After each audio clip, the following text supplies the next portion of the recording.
Welcome to this podcast, one of a series coming from the WOW Women of the World Festival 2017 at London's Southbank Centre. In this podcast, Jude Kelly, Artistic Director of Southbank Centre and founder of the WOW Festival, interviews legendary African-American writer, scholar, teacher and activist organiser Angela Davis. I want to take the opportunity just to read from a piece by Cornel West about Angela that he wrote as a preface for this book, Freedom is a Constant Struggle. Angela Davis is one of the few great long-distance intellectual freedom fighters in the world. From the revolutionary mass movements of the 1960s to the insurgent social motion in our day, Angela Davis has remained steadfast in her focus on the wretched of the earth. In stark contrast to most leftists in the academy, her structural analysis and courageous practice have come at a tremendous cost in her life and in her well-being. As a new assistant professor of philosophy, she was demonized by Governor Ronald Reagan in California. The University of California Board of Regents stripped her of her academic position owing to her membership of the Communist Party. She was put at the top of FBI's most wanted list, on the run from the police forces of the US empire and incarcerated after her capture. Her grace and dignity during a historic court trial electrified the world.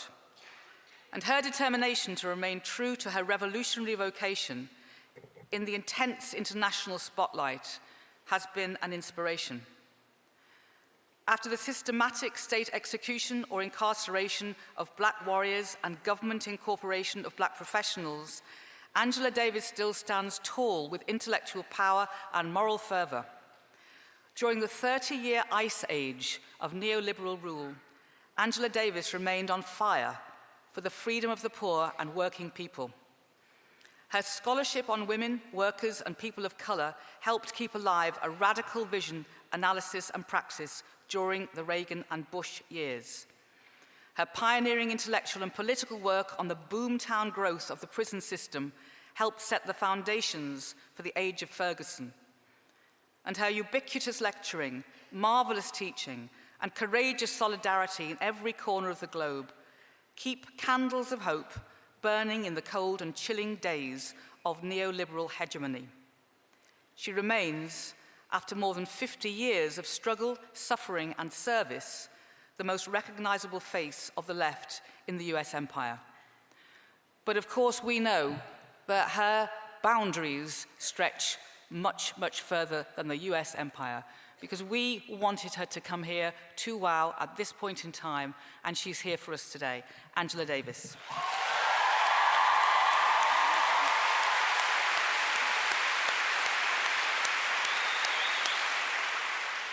One of the things that in this book you say, when you were, I think, looking at the Washington Monument one day, you said, how do you address the contradiction of progress and regression at the same time?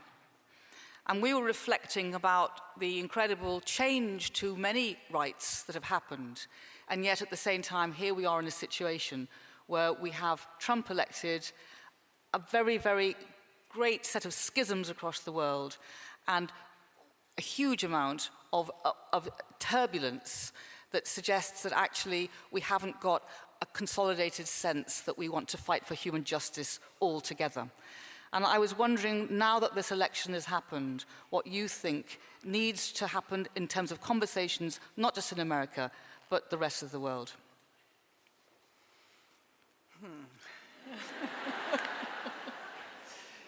Well, first of all,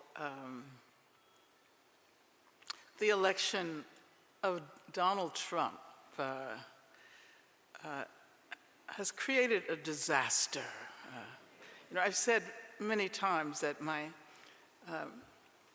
2-year-old grandniece couldn't understand what was happening.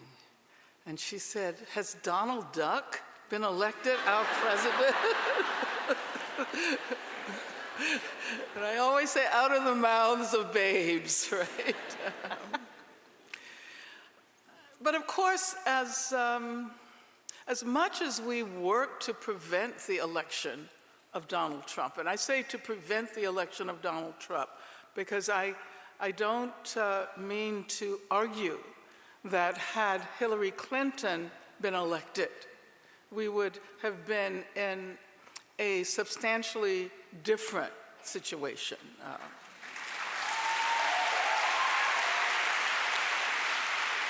The difference, it seems to me, would have been that we would have had more room, more space to do the organizing we need to do during this period.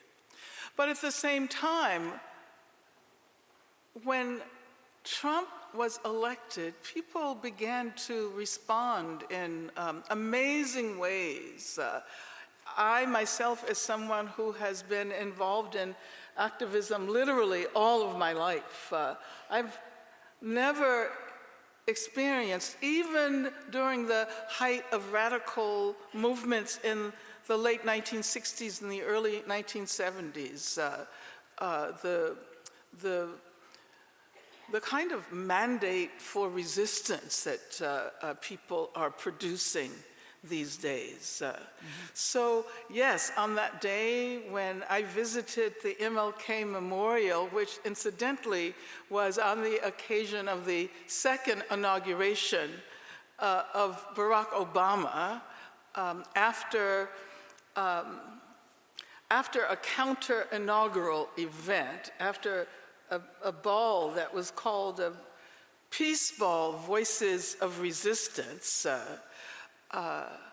And if on that occasion it was appropriate to reflect on the regression that, as well as the progress, I think that now we need to keep those things in tension even more than ever before. And I'll conclude by saying, oftentimes people ask me whether I am disturbed or depressed, that the same issues keep coming up over and over again. And oftentimes people say, you've devoted your life to this movement, and how does it make you feel when you see that nothing has really changed? And it is true that in many ways, structurally, racism is more powerful than ever before. But I always have to make the point that things have changed. And if we don't acknowledge that conditions have changed, what we're saying is that the work that we do makes no difference at all. And what is different, it seems to me, is the fact that young activists have more profound ways of thinking about how we move in the direction of freedom. The conceptual tools that young people have today are based on the decades and decades of struggle. And so, yes, we have made progress. Yeah. We have made progress.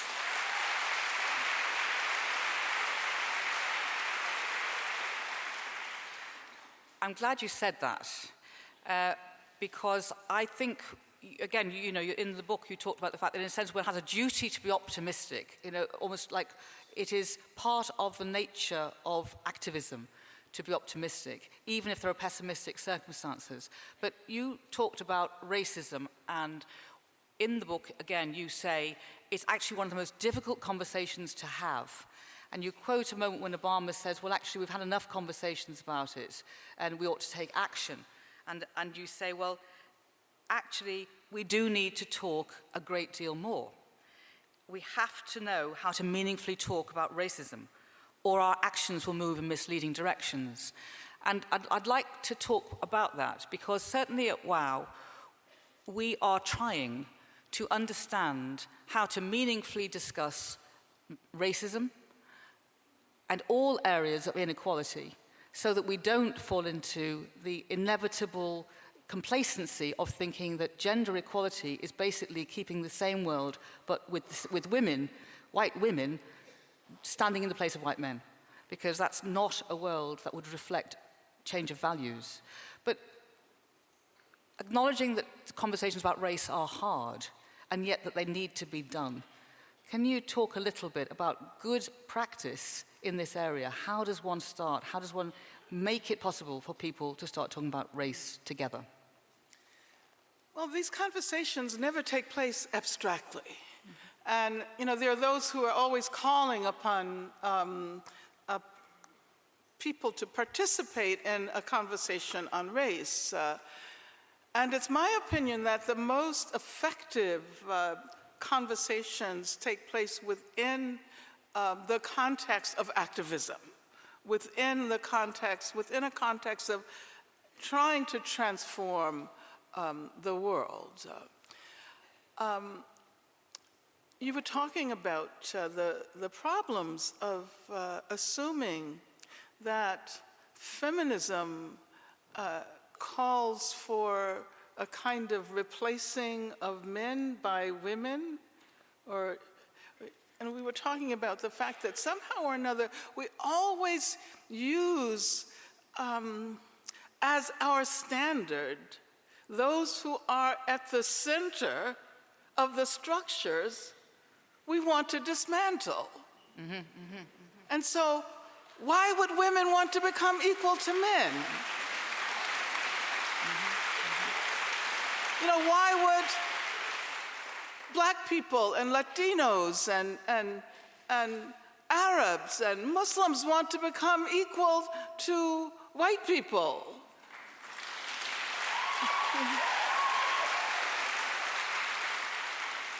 Why would the LGBTQ community want to become equal in the context of heteropatriarchy? And it's so interesting that, somehow we get pulled into these contradictions that make very little sense. Contradictions can be very productive, mind me. I'm not saying shy away from contradictions. But what I am suggesting is that we have to be aware of the extent to which assimilationalism always tends to reign. You solve racism by integrating Black people and people of color into a white supremacist society without thinking about what it is we need to do in order to transform that society. And I think that that maybe now we're finally beginning to get it. I hope we are. But I'm very optimistic, let me use the term that you used, and of course I often, borrow Antonio Gramsci's notion of pessimism of the intellect, but optimism of the will. Yes, we always have to believe that ultimately we will be able to change the world. And I say ultimately because this is not a context within which we're going to immediately witness the consequences of the work we do. And I think that today, in 2017, as we try to generate powerful resistance movements against Islamophobia, to protect undocumented immigrants, to protect the rights of trans people, that we're drawing upon forces and we're drawing upon energies that have been created over decades. So now we're, in a sense, reaping the fruits of the work that people, activists like ourselves, and I hope that the fact that there's so many people in the audience means that there are many people who identify as activists, am I right? Yes.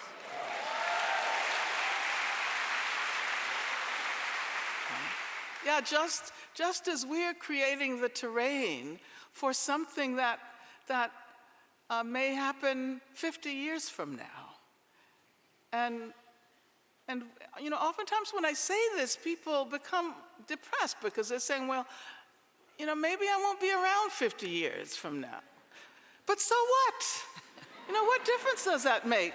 Capitalism forces us, and the neoliberal ideologies you were talking about compel us to measure the world in a very small way. We cannot measure the work that we're doing by our own selves, our own individual selves, and even by our own lifetimes. Because I like to think that today we're living the imaginaries of those who have been long gone. We're living the world. They want it. And therefore we can expect that others will be inhabiting a world that we imagine, maybe not in terms of the specificity, but inhabiting a very new world that is impossible if we do not engage in the kind of activism that is required today.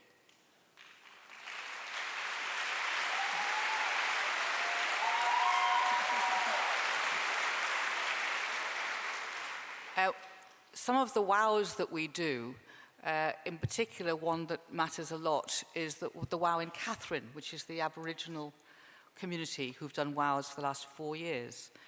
And when I first went to those wows, and obviously they talk always about the ancestors, their ancestors, and they speak of that as an absolute reality. And I remember initially respecting and then suddenly identifying in a way that you've just said, which is that women who've been before and men who've been before, we stand on their shoulders, we live with the rights that they imagined. And we were talking earlier about imagining a world that we can't yet touch or feel at all because it's like a fourth dimension. It's not a matriarchy, it's not something that used to exist, it's a different kind of space altogether that doesn't replicate what we've already got with the furniture rearranged. And we look to history to some extent to teach us about the future. We were talking earlier about this phrase intersectionality, which is sort of something that people are now grappling with. Some understand it deeply, some have lived it deeply, some are understanding it for the first time and trying to work out their responsibility within it. But it's not new. It's something which history has explored, and you indeed wrote about in the 60s and the 70s. Why do you think, even though it's been analysed so clearly 50 years ago, it's surfaced now as something which people are prepared to discuss? Well, first of all, let me say that I really appreciate, Jude, the fact that you brought up the cosmologies of indigenous people, because I think that we have a great deal to learn from those ways of thinking about the world, those ways of bringing the past and present and future together.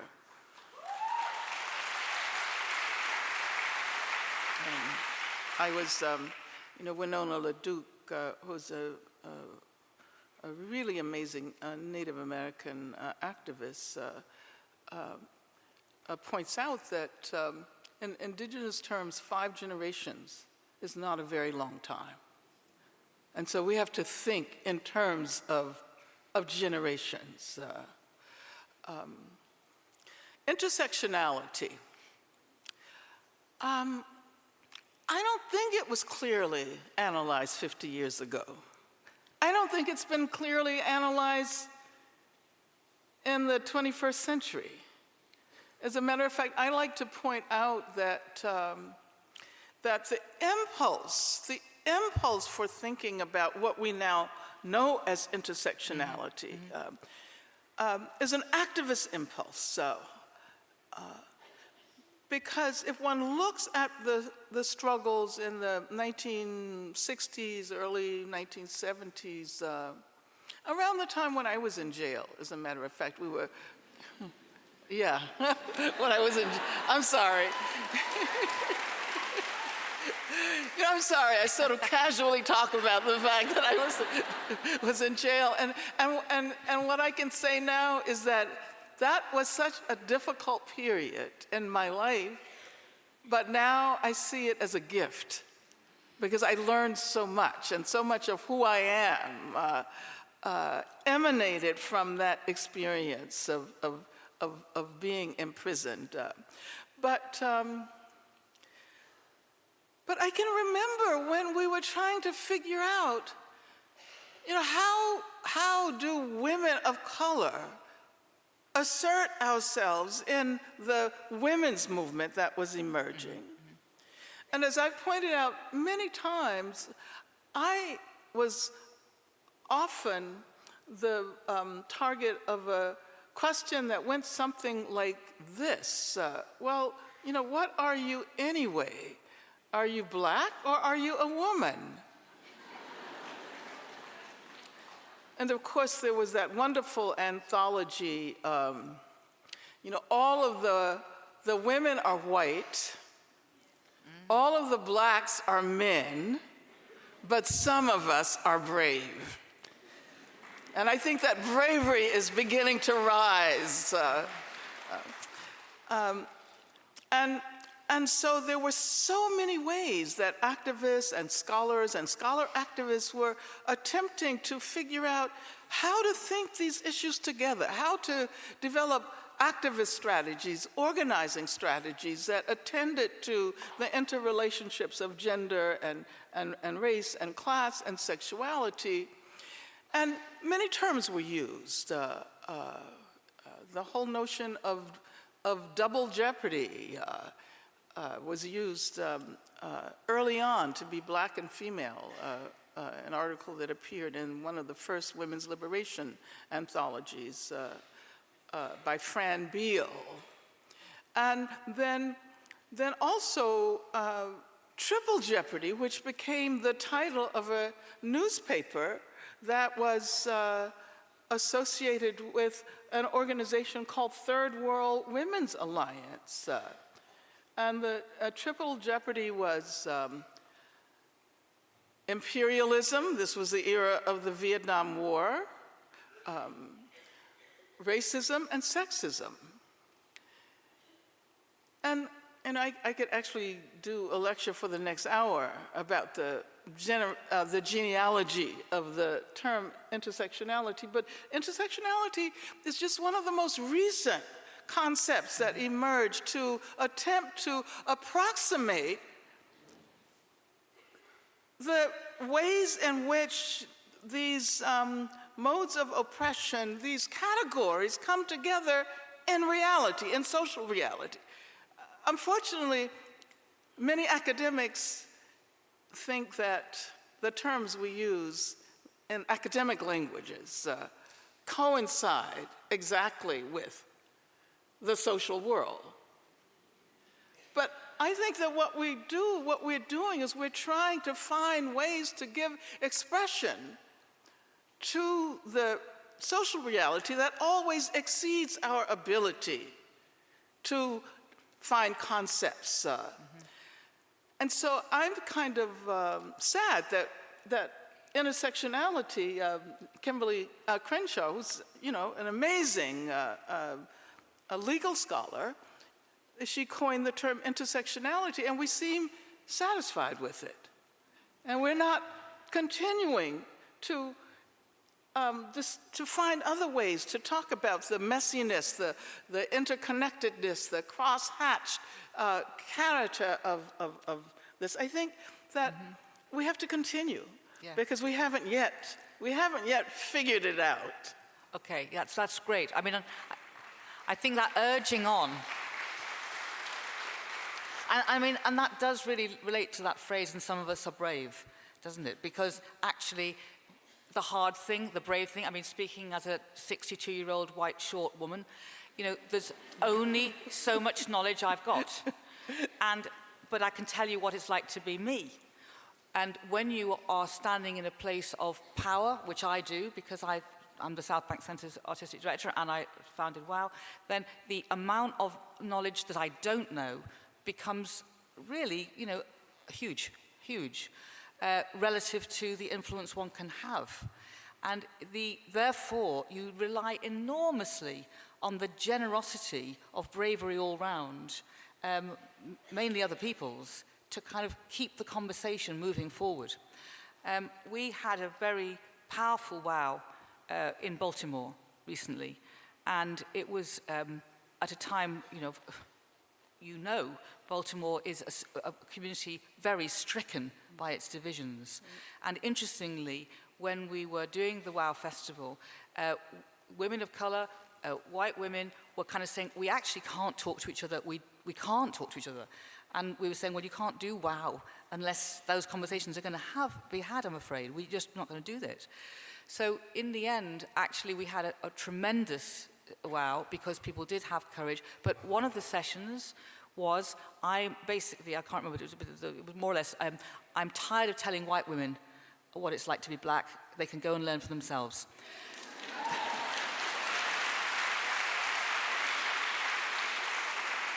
And you thought, fair dues, because, I've often felt like that with men, where they say, well, can't you explain feminism to me again? And you say, no, actually, I can't. But I'd like to know, where do you think the black feminist movement, because actually in Baltimore, some of those women were saying, we're not going to use the word feminist either. It's not a word we want to use. We'll use sisterhood, but not feminism, because, it's been purloined and owned by white women, by middle-class women. So it's important. And actually, just, not to hold on to this conversation too long, but the wows in other parts of the world, like Karachi or Somaliland, as we've done, feminism isn't a word that is instantly transferable because it is often associated with the group who have it and the group who haven't had it yet, or can't have it on those terms. So I don't know, where do you feel that, we can learn as women from the black feminist investigation? Well, of course, the category women is so internally racialized. So we have to begin there and ask ourselves, well, who are we talking about when we say women? And it seems to me that we will have finally made some progress if women who have always been marginalized from the general category women, which has been about white middle-class women, if those who have had to struggle can become the sign of that category.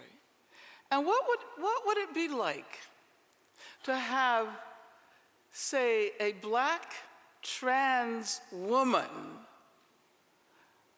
who has been involved in struggles against violence, struggles against the prison industrial complex? What would it be like for that woman to stand in as the sign of the category women? As I was saying before, we always assume that those who are already privileged are the ones who become the standard. And why can't we assume that those who have had to struggle to be recognized, to struggle for recognition, to struggle for survival, to struggle for freedom, why cannot they become the sign of what we should strive for?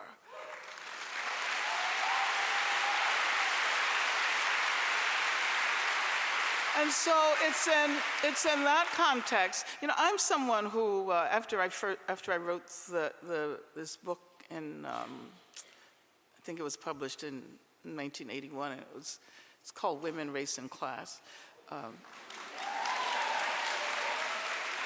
But I realized that I was being called a feminist then. And my response then was, I'm not a feminist. You know, I'm a revolutionary black woman.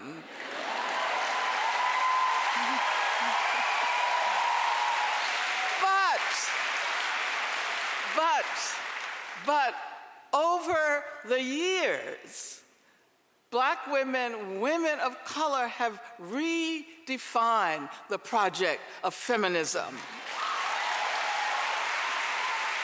And so the feminism that is on the rise today is, to use the word we were talking about before, is an intersectional feminism. It's not a carceral feminism. It's not a glass ceiling feminism. And it seems to me that someone like Hillary Clinton should have been insightful enough to recognize that metaphors really matter. You know, metaphors matter. And she constantly deployed the metaphor of penetrating the glass ceiling. Well, who's going to be in a position to penetrate the glass ceiling, to break through the glass ceiling, if not those who are already on top? And as my friend Michael Bennett, who's a black football player for the Seattle Seahawks, who just recently refused to participate in a delegation to Israel.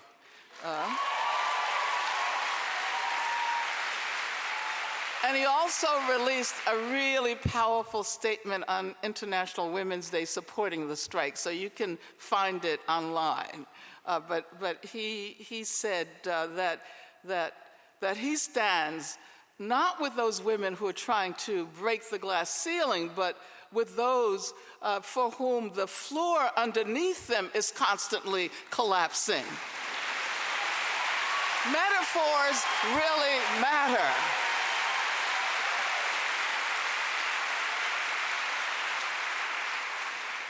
Okay, I've got two short questions and then you can be preparing yours. One is about men. Okay. So that could take a long time, but I think, you know, it's a very important thing that we have talked a lot. I mean, I started this festival being a man 3 years ago. People kind of went, what do you mean, being a man? They've got a festival all the time. But actually, unless one addresses the issue of masculinity and the idea of toxic masculinity and the confines of masculinity, then I don't know myself how we can move conversations on. But you say that actually feminism doesn't belong to anyone in particular. Feminism is not a unitary phenomenon. And so that it's increasing, there are men involved in feminist studies. I mean, and you talk about the fact that women have got to invite men to the struggle. And obviously, this is something which not all women feel comfortable with, and men appear to be reticent on. Well, I don't know if I said women should invite men into the struggle. Did I say that? Yeah, you did, but it's okay. Okay, well, that's okay. What I should have said, see, this is why I don't read my own work, because I find too many points of disagreement. Did I really say that? Well, actually, you know, you say both men and women and trans person have to do the work, right? Uh-huh. But it's important to invite men to the struggle. But I did, okay. But there's a certain kind of... Right.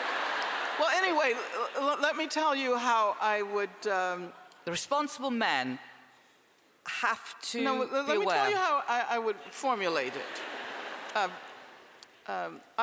Because I think men, progressive men, need to take the initiative themselves. They don't need to be invited. Because,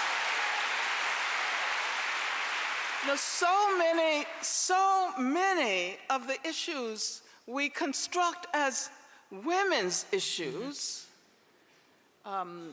domestic violence, intimate violence, sexual violence, gender violence, they are by and large men's problems. And, you know, it's interesting, when the anti-violence movement emerged in the 70s, I kept thinking that soon there will be a wave of men, radical men, organizing other men against violence, against gender violence, against violence against women, against violence against trans women. And it happened to a certain extent in a few places, but for some reason it never caught on in the way it should have. And I think this is perhaps the moment when, and I see this in the context of the feminist approaches of Black Lives Matter and other movements, that young men are beginning to recognize that feminist methodology is going to allow us to move through and begin to push some of these questions in ways that they have never been pushed in the past. And I think that the anti-violence movement, which is an amazing movement, and it has been, what, some 50 years? And there are all kinds of organizations and agencies and committees and strategies and approaches all over the world. And I think we have to applaud that. We do have to applaud that. But at the same time, the incidence of violence against women, and when I say women, I'm trying to be inclusive, and I'm including trans women here, that violence, the incidence of violence against women remains the same. So there's something we are not doing. And I think that we shouldn't be relying on punitive methods. Many people assume that what you do is you throw the person in prison. You criminalize domestic violence or intimate violence and sexual violence, and you throw people in prison, and then the work is done. But of course, so many of us know that these methods of incarceration are designed not to solve the problems, but rather to make us forget about the fact that we have to engage so much more deeply with these issues. When people go to prison, the problem is forgotten. And because violence, especially sexual violence, is so hard to confront, to even think about, we find ourselves very easily capitulating to what appears to be the only available solution. Just, put them in prison. The more we put them in prison, the more violent they become. And the problem becomes reproduced and exacerbated. So I guess I'm saying that as an abolitionist, and I like to, we were talking about feminism. The feminism I identify with is, I think I would call it abolition feminism. Abolition feminism, which is an anti-racist feminism, anti-capitalist feminism, intersectional feminism, all of that. And so it means that we're going to have to do a great deal more. And I think that the younger generation is taking up these issues. I had a wonderful meeting with a group, a small group of about 10 or 12 young people associated with Black Lives Matter earlier today, this morning.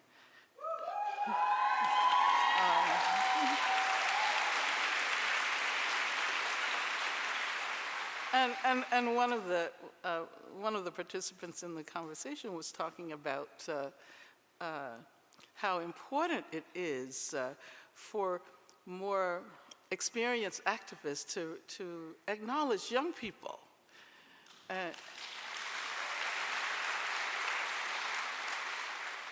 And I had to say, well, I totally agree with you, but from where I stand, all of you look really young. But I do think that her point was really important. It's the younger generation that not only benefits from all of the experience and the knowledge that we've been able to produce over time, over years, over generations, but it's also the capacity to imagine something different, something new, something that does not replicate the past.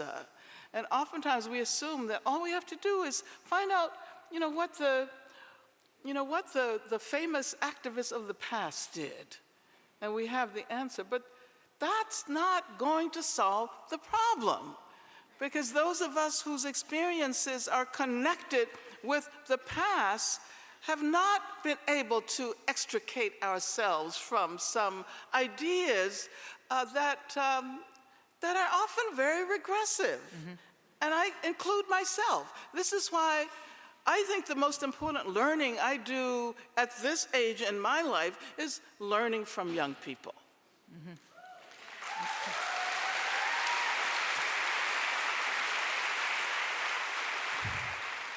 There's so much we could cover, but it's important to now take questions. One thing I would like to say is that because so much of Angela's work is looking at prisons, the violence of prisons, and we in this country have the second biggest prison population, the first biggest prison population in Europe, and there is some mirroring going on. For those of you who don't know enough about that area of work, I would urge you to read Angela's writing on this subject, because this is another whole territory of work, which is absolutely pioneering and crucial. But I would like to now come to questions. So if you want to put the lights up even further, that would help.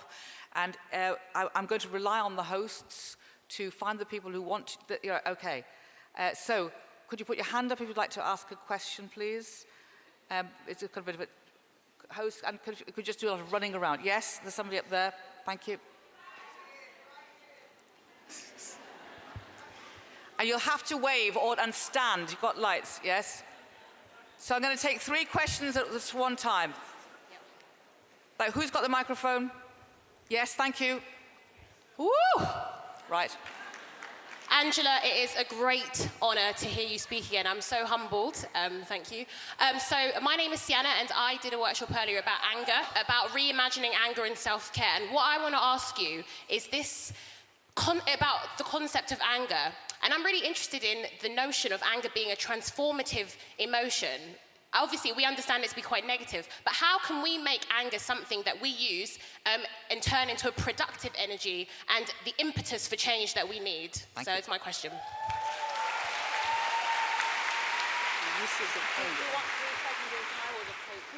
Okay, so the next question, please. Thank you. Okay, so first thing I want to do is to just bow to you, Angela. Here I am. There. Here I am. Here I am. Yeah. I just want to bow to you and say thank you so much for the struggles that you took on board for us women. And I also want to say thank you for organising WOW and giving an opportunity for women to come together. Thank you. Thank you. Thank you.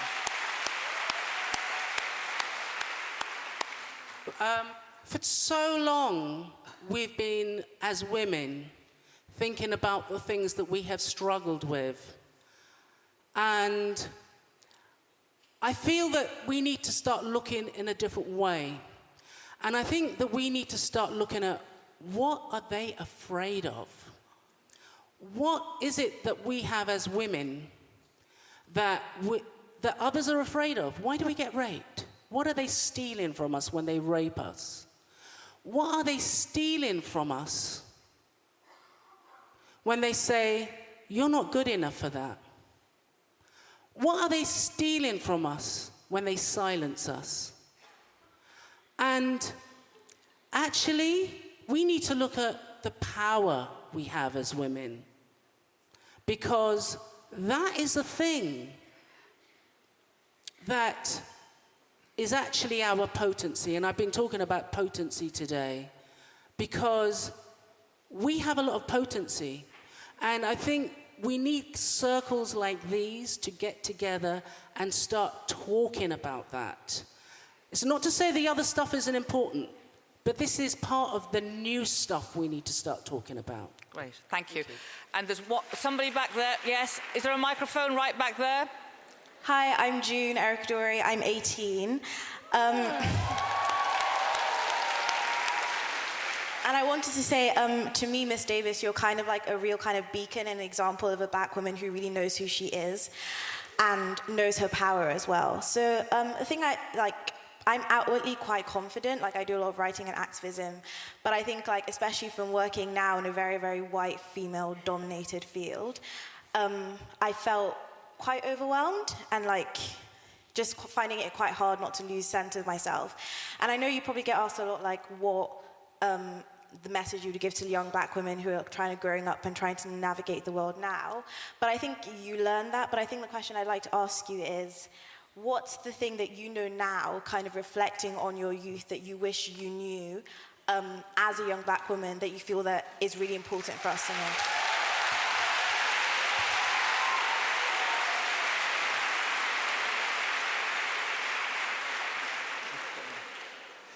All right, so should I try to address the three questions? And I'm going to attempt to be as succinct as possible because I'm really enthusiastic about hearing as much from you and the audience as the time constraints will allow.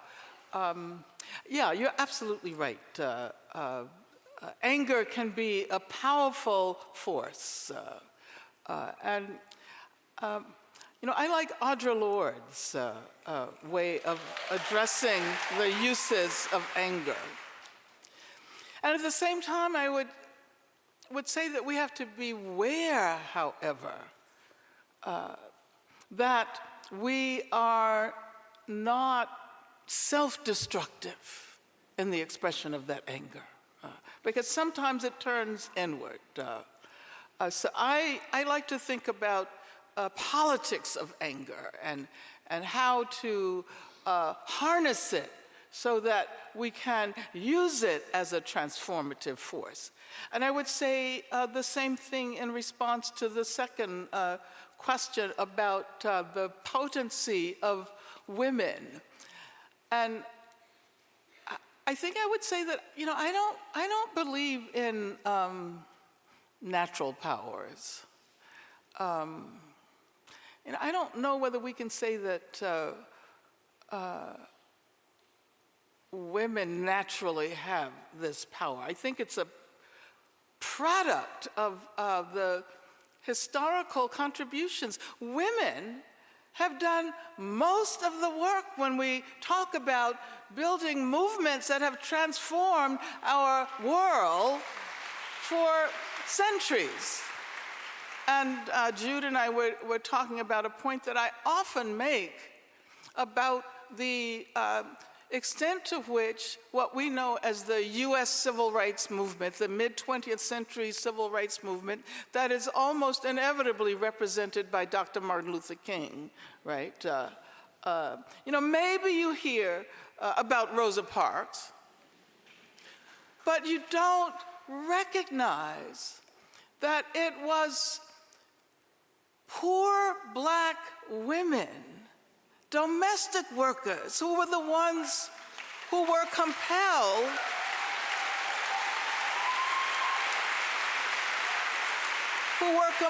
to ride the bus.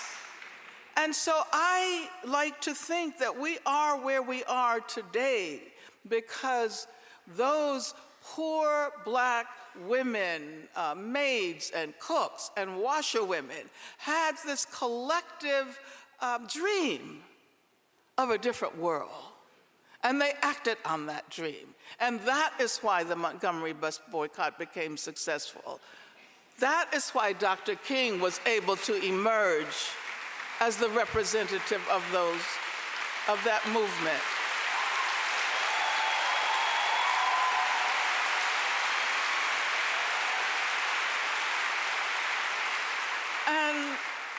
I think that if we look at every mass movement, progressive mass movement, we will see that it's women who are doing the work, women who have enabled this.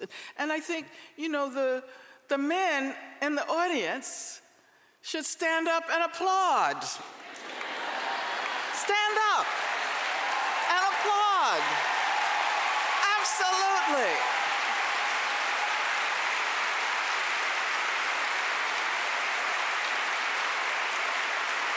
Absolutely. And so when we say that the future belongs to women, it's not, as we were saying before, about taking over the leadership positions of men. It's about transforming the very structure of that leadership.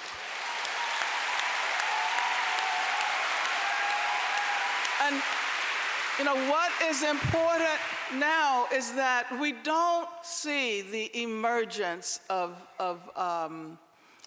masculinist, individualist,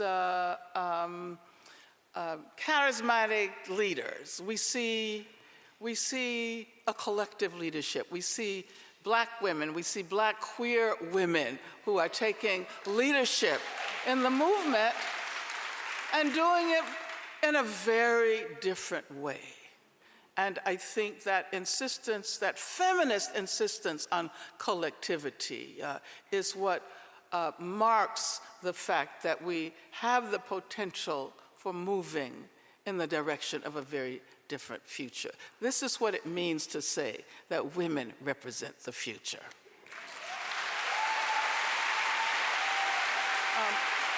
And the last question, the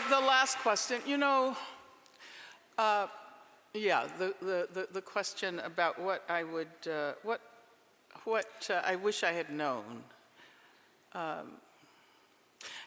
don't know whether I wish I had known anything that I know now. Because, I think if I had known, then I wouldn't have been willing to take risk and to use my imagination. And I think we learn as much from making mistakes, and sometimes even more from making mistakes. And I always point out that it's not that young people, younger generations shouldn't be allowed to make mistakes. It's just that they shouldn't have to make the same mistakes that we made. They should make new mistakes. But you should also know, I said I was going to try to be succinct, but I do have to say this. It's completely accidental that I ended up where I am. It was an accident of history. It just so happened that I got targeted because of my politics. I was no different from anyone else. And all I've done over all of these years is to try to use the arena that was created by the fact that I was targeted by Ronald Reagan and Richard Nixon, who was president, and J. Edgar Hoover, who was the head of the FBI. I was in a situation back then where even though people believed that I was innocent, their response was, there is no way you are going to be able to win up against the most powerful men in the world. And I was charged with, I said I was in jail, but I didn't tell you that I was charged with 3 capital crimes. I was charged with murder, kidnapping, and conspiracy, each one of which carried the death penalty. And the only reason I think it's important for people to remember anything about me, because I'm just another person. That's all I am. Just another person who has tried her best over the years to make whatever contributions I'm capable of making to the struggle for freedom. That's all I am.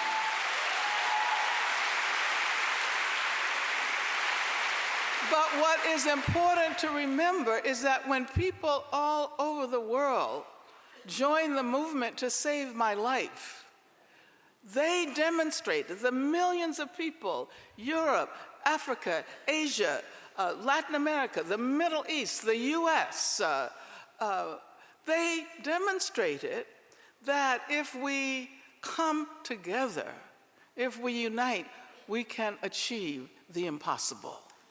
And that's the lesson that I symbolize.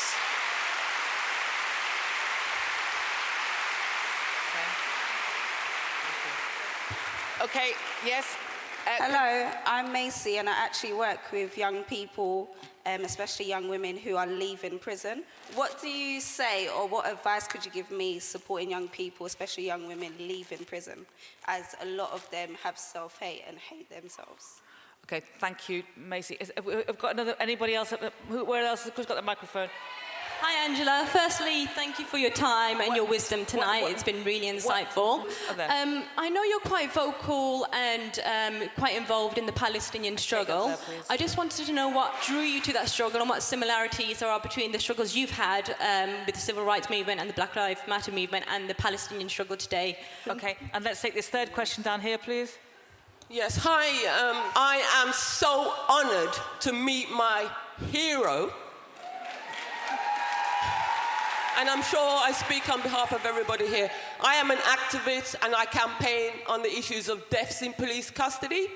I heard all what you said, but I would like to ask you personally, what gives you the strength to keep going? I know we cannot give up, but what would you tell me so that I can keep going, certainly as long as you have, to fight on the issues of deaths in custody for my people and this country?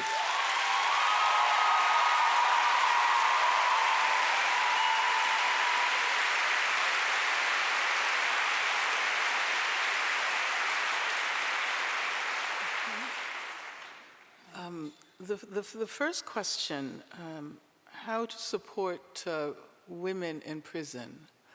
I think it's a really important question. People often assume that because all over the world men constitute the majority of prisoners, that it's a male issue. And as I was saying this morning to the group of young people from Black Lives Matter, feminism is not just about gender.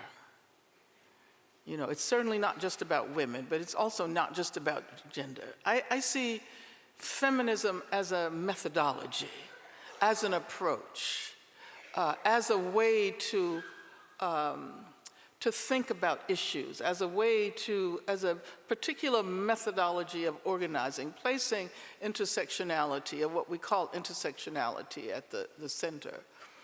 And so it means that oftentimes what are considered to be minor issues, marginal issues, minoritized issues, are the issues that are most important to give us a sense of the way of the structure as a whole functions. And so while women constitute 5, 7, 10% at the most of the prison populations throughout the world, and I need to say, though, that 1/3 of all women in prison are in prison in the United States of America. This is why we call the U.S. a carceral nation. But if one looks at the ways in which we can think about the conjunction of state violence and intimate violence based on women's experiences. And I say this because we've learned a lot of this from women prisoners. And for those who are students or academics, you cannot assume that all important knowledge gets produced within the context of universities.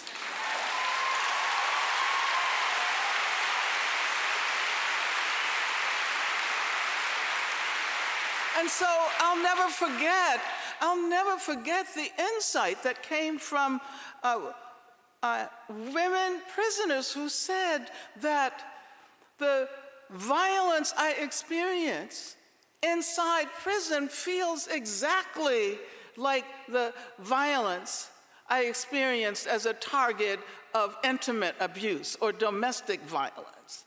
And so that notion of the intersectionality, the interconnectedness of state violence or institutional violence on the one hand, and intimate violence or individual violence on the other hand, came as a result of the insights of women in prison. You know, I was also saying this morning that some years ago when trans prisoners began to argue that the movement as a whole, the movement against the prison industrial complex, had to take up the issue of the rights of trans prisoners. We did not realize then, this was quite many, many years ago. You know, it takes a while for these issues to emerge in ways that allow us to develop a discourse, a popular discourse about them. But I can remember when we began to say, or the insights came from trans people in prison, especially trans women in prison, who began to talk about the way the institution as a whole is a gendering apparatus. So it's not just a question of having to protect the rights of a relatively small population. It's a question of recognizing how the prison helps to consolidate gender binarism, you know, how the ideological work that it does on everyone in the society. So you see, you start with what appears to be a relatively small issue, and it transforms the way you think about your theory and your practice of prison abolition. So it means that prison abolition is also the abolition of gender policing. And so I think that we don't approach women in prison as a needy population that needs to be helped by missionaries or charitable forces. But we try to create egalitarian relationships and recognizing that we have as much to learn from the experiences of women, trans and cis, who know in their bodies what it means to be incarcerated, as we have to offer in the way of solidarity.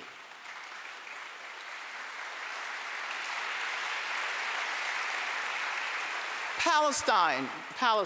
Thank you so much for raising, yeah, I see you right there. You asked how I became involved in Palestine solidarity.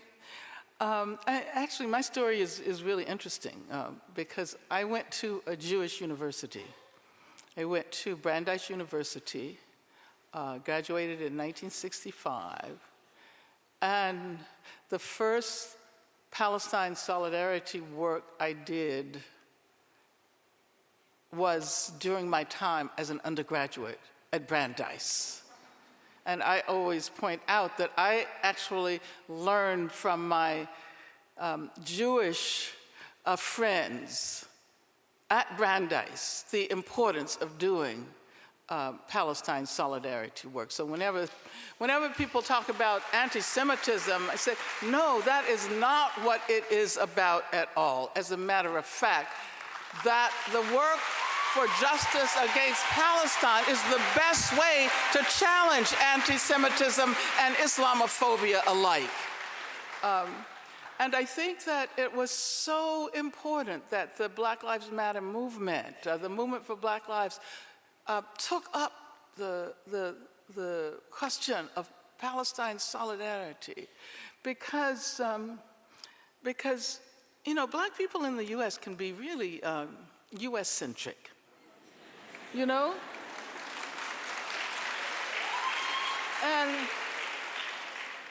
And I think we've gotten so used to being the people who are helped by solidarity efforts all over the world.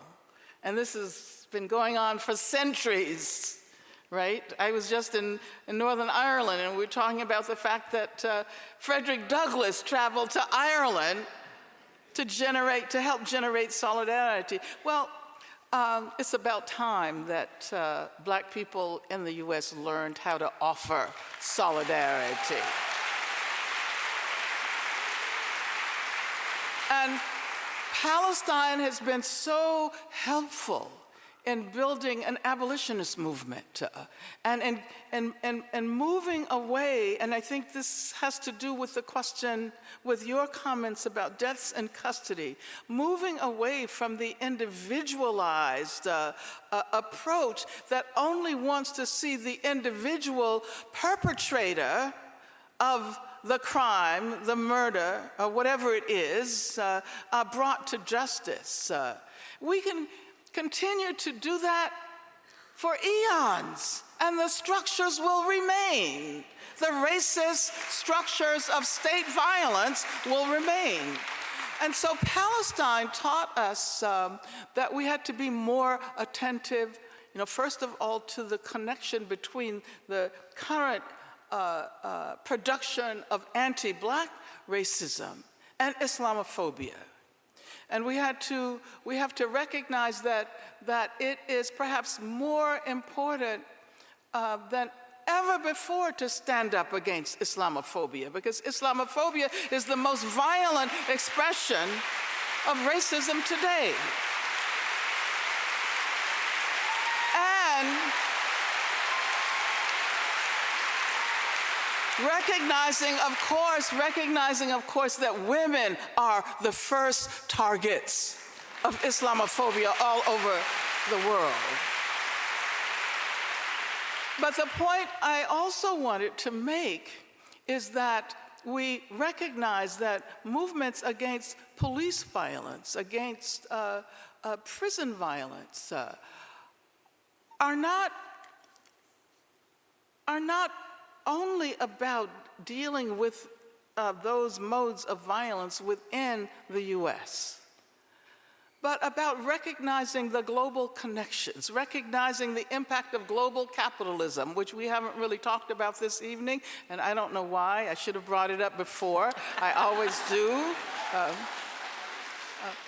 But when Palestinian activists saw the imagery from Ferguson in the summer of 2014, and they recognized the tear gas canisters. They recognized that the tear gas canisters were produced by the same company that produced the tear gas that was used by the Israeli military against Palestinians in occupied Palestine. Something clicked then. And so we became aware, young people became aware that the struggle against police violence is not just around saving people's lives, but it's around, and it is, I mean, fundamentally that is what it is about, but it's about acknowledging the militarization of police forces, and that we had to do a lot more than demand that these officers be brought to justice. Because if being brought to justice simply means to send them to prison, then we're like helping to, you see what I'm saying? So as a result,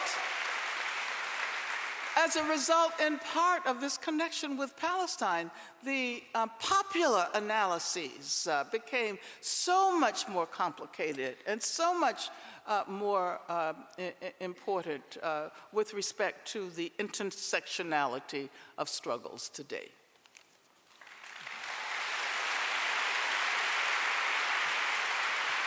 But let me just say that Yeah. I think the work that has been done here around deaths in custody has inspired people all over the world. So thank you so much. Thank you so much.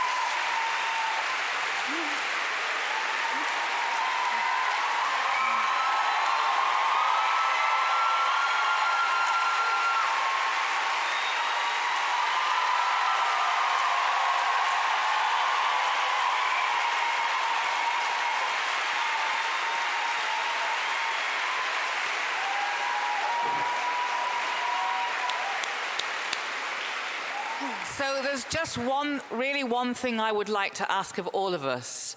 We have a history of knowing that the most magnificent women doing the most magnificent things, the waters have closed over them in history, and it's been our loss, and we've had to go and find those women again.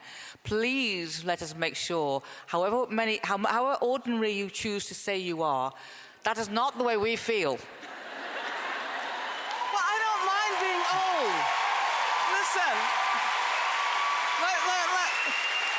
let me say this. You know, age is something that I'm very proud of. I am so happy that I'm a survivor and that I can bear witness for all of those who are no longer here. I see myself as representing all of those who didn't make it this far. Angela Davis. And we also have to honor you as well, so thank you.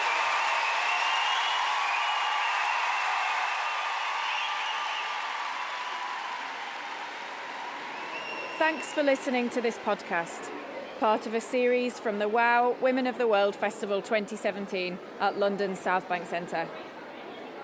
More of the podcasts from the festival are available via the website.